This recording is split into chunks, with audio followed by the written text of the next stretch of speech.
आज साईं जीवन माला में एक अच्छी प्रेरणादायक सीख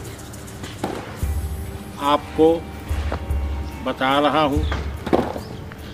अगर आप शुरू से आखिर तक गंभीरता से इसे सुनेंगे तो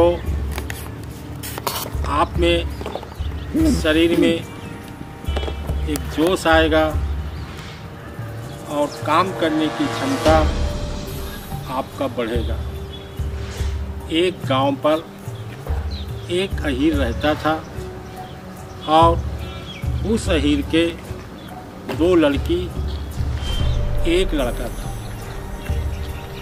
अहीर की पत्नी 4-5 घर पर बर्तन मांजकर अपने परिवार का पालन पोषण करती थी।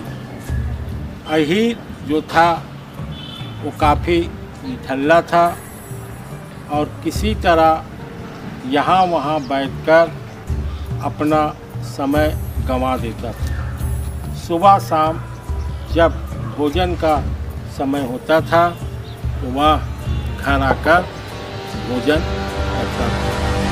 काफ़ी समय के बाद जब उम्र एक सीमा पर पहुंची तो अहीर की पत्नी ने अहीर को कहा कि लड़के बच्चे बड़े हो गए हैं, शादी विवाह करना है और यह जो निकम्बापन है इसे परित्याग करिए। या बाजू में जो गंगा जी बह रही है वहाँ जाकर तुम जल समाधि को प्राप्त करो। तुम्हें इस मनुष्य योनि में जीने का अधिकार नहीं है। अहीर को पत्नी की बात लगी और भारी गुस्से पर गांव के आगे जहां गंगा जी बह रही थी वहां पहुंचा और अपने शरीर के सारे कपड़े को उतारकर वहां पर जल समाधि लेने की तैयारी में चिल्लाना शुरू किया।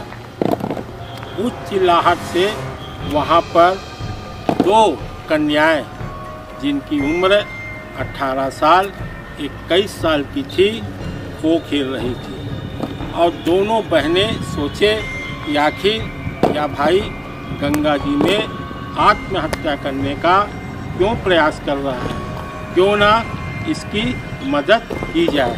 और दोनों बहनें उस अहीर भाई के पास गए और उसकी सारी समस्याओं के बारे में जानकारी ली।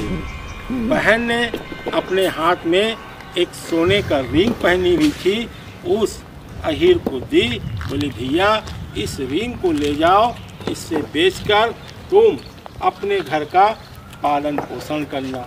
वह अहीर जब सोने का रिंग को हाथ में धारण करके अपने घर आ रहा था तो गांव के करीब एक तालाब में जब पैर धोया, हाथ धोया, तो जैसे ही हाथ धोने का प्रयास किया तो मछली के मुंह में उसका हाथ गया और उसके दांत में वह रिंग फंस गया और वह दांत उस अहीर के हाथ में लग गया और मछली के पेट में वह दांत चला गया। घर आया, अपनी पत्नी को बताया। पत्नी ने फिर कहा कि तुम जाओ, क्यों नहीं आत्महत्या करते।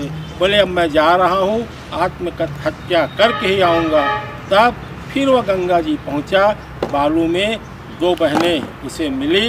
उन्होंने बहनों को अपनी सारी बात बताया। बहन ने एक सोने के चैन को पेपर में लपेटकर उस अहीर भाई को दिया।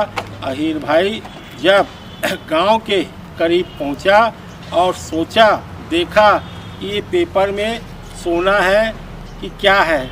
जैसी पेपर को खोला तो आकाश से एक गिद्ध आ रहा था और गिद्ध ने जैसी चोंच को मारा, वह सोने का चैन को गिद्ध लेके चला गया। वह पेपर को लेकर अपनी पत्नी के पास गया और फिर बताया।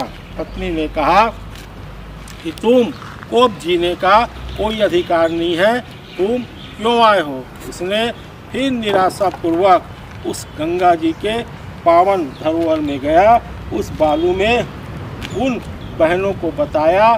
तो बहन ने एक सोने का ईंट दी, बोली लो भाई साहब, ये सोने को ईंट को ले जाओ, इससे तुम्हारे घर की सभी प्रकार की दरिद्री दूर हो जाएगी।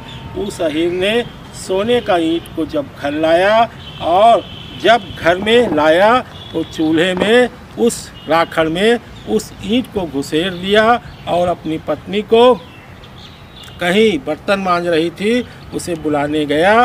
बाजू की एक टोकरी नित्य उस घर में आगी लेने आती थी और जब खपड़े से चूल्हे में आगी निकाली तो सोने की टन की आवाज़ आई और उस सोने के ईंटा को वह टोकरी अपने घर को लेके चली गई। इस प्रकार जब पत्नी आई और देखी यहाँ कहीं कुछ नहीं है, फिर पत्नी से उनका विवाद हो गया। विवाद होने पर वह पुनः गंगा जी में गया। बोले बहन, आप लोग मेरी बहुत सहायता किए हो, अब सहायता मत करिए, आप मुझे आत्म हत्या या जल समाधि लेने दीजिए। तब बड़ी बहन ने छोटी बहन को कहा, ए बहन, मेरा नाम था तकदीर, मैंने सोने का रिंग, सोने का चैन और सोने का ईंट दी। बहन, तेरा नाम तकदीर है, तू इस अहीर भाई को कुछ दे। तब तकदीर ने 5 रुपए करके उसे 25 पैसा दिया और उस 25 पैसे को लेकर जब अहीर घर आया तो घर में सुख शांति आई। और एक दिन उसके घर के पास कोई व्यक्ति मछली बेचने आया। उसने 2 पैसे का मछली खरीदा और जब मछली को काटा तो उस मछली के पेट से सोने का रिंग मिला। उसे पकाने के लिए अपने बाड़ी में झाड़ में चढ़ा, वहाँ से जब पैरा निकाला तो वहाँ उसको वो सोने का जंजीर मिला। इस प्रकार बाजू की जो टोकरी सोने का ईंट ले गई थी वह वापस ला के दी और बोली, फलनवा, मैं ईंट तेरे घर से ले गई थी, ये अपना ईंट ले। इस कहानी में भाव में सारांश यही है कि जब दिन अच्छा आता है तो घूरा भी महल बन जाता है। ओम साई राम, ओम साई राम।